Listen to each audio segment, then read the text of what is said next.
So what's up guys? So welcome back po sa aking YouTube channel. Kung bago ka pa lang sa aking YouTube channel, ang channel na ito ay nagtuturo ng online tutorials, review investment platforms, at kung gusto mong kumita gamit ang earning site, kung interesado ka sa ganitong content, huwag mong kalimutan magpindot ng subscribe button at hit the notification bell para ma-notify ka sa susunod nating videos.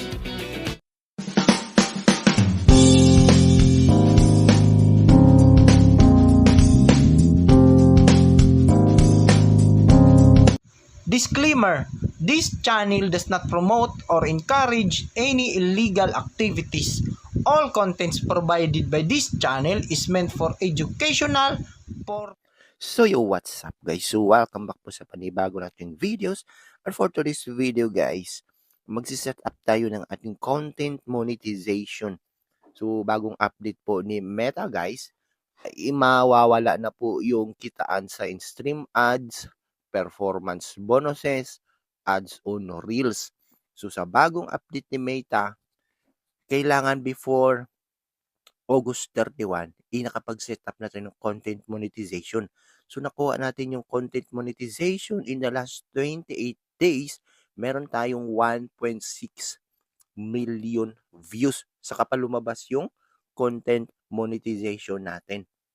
So kailangan natin ilipat sa content monetization kasi nga wala na pong kitaan sa in-stream ads natin. So available after August 31. So may nakalagay naman dito sa baba guys na you can no longer earn from in-stream ads, ads on Reels, or performance bonus after August 31.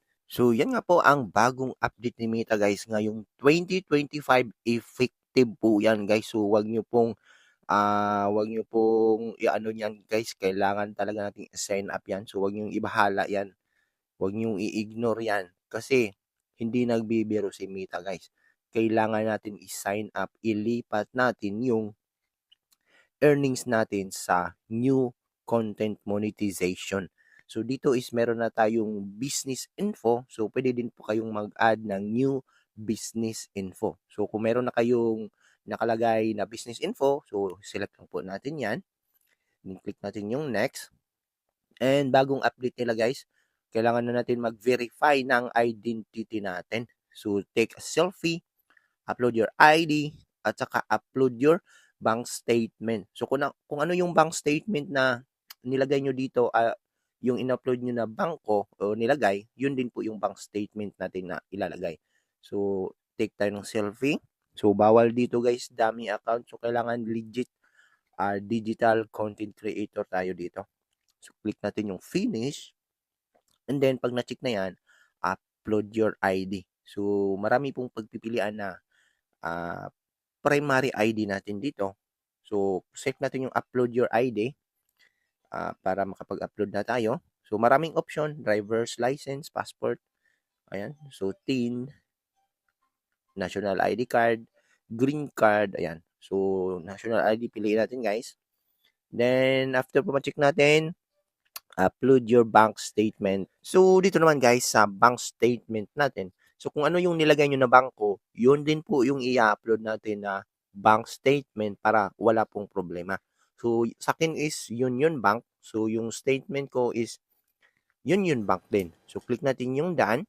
After po ma-review yung bank statement natin, so ma-check. Click natin yung continue. And then, press continue guys. Pag na-check na lahat, yan.